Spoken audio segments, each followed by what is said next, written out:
Hi, this is a really cool tool to sync any changes you make to the calendar, and I'll show you how it works. So let's say I am going to create an all-day event, not an all-day event. So I'll just select no, and as you can see here that this row is already synced with the calendar. So I'll come over here and I see that this event has been created for 26th January. Now let's say I want to change the start time to, let's say, 4 p.m. So I'll simply do 1600 hours, that means 4 p.m.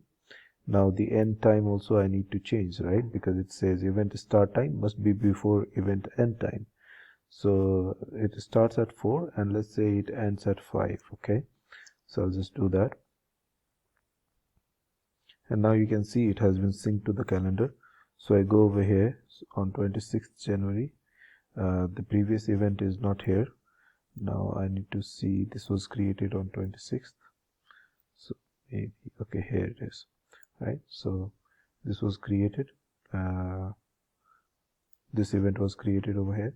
Now let's say I want to change the title of this event name. I want to change.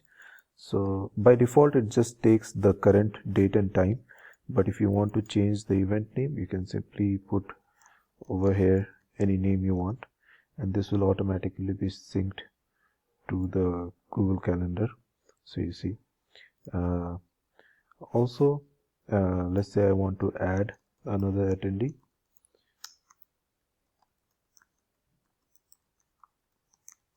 Or I want to add a location. Okay, so as long as you change one cell at a time, this will sync to the Google Calendar automatically. And as we can see over here, this is already added, and the location should also appear over here. I'll just refresh. Okay, so you see the location also appears over here. So the location is Pestalozzi. So this spreadsheet is completely synced to your Google Calendar, and how that works is how you can make it work for you is, first what you do is you make file and make a copy of this. So it will copy you can name this spreadsheet to the way you want, and it will also copy this script that this has, and I will just do it in my drive. And okay, so now this is a copy of the spreadsheet, and then what you can do is, so once this copy you have, what you can do is you can just refresh. You should normally see a button over here, but just in case if you don't see the button, okay, here it is. Now you'll see this button, and what you can do is you can click on start sync.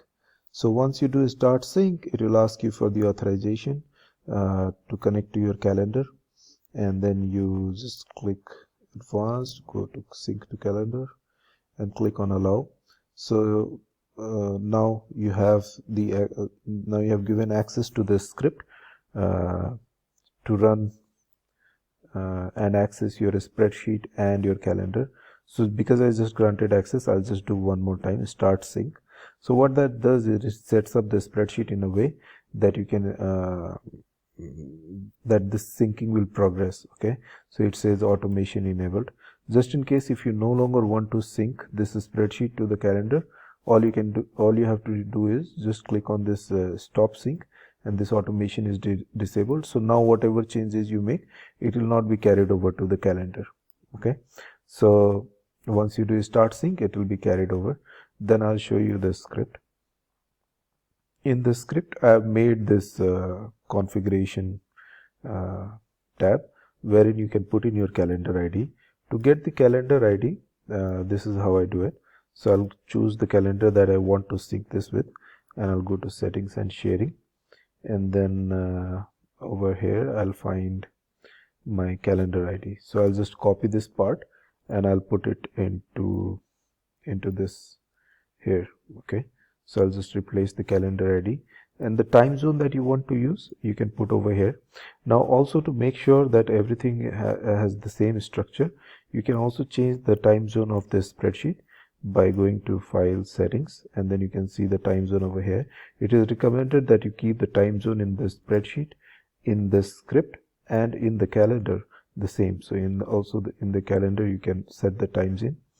So so those are the two things that you can change.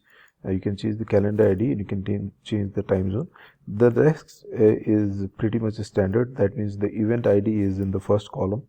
So if later on you want to move this event ID to say over here, then you'll just put event ID is equal to 10. Okay. So all days 7th column, attendees is 8th, and location is 9. Default duration hours is 1, means that like when you make the change, like then by default the start date and end date will be like 1 hour apart. Okay, so I hope that is clear. If there is any question, please do not hesitate to ask.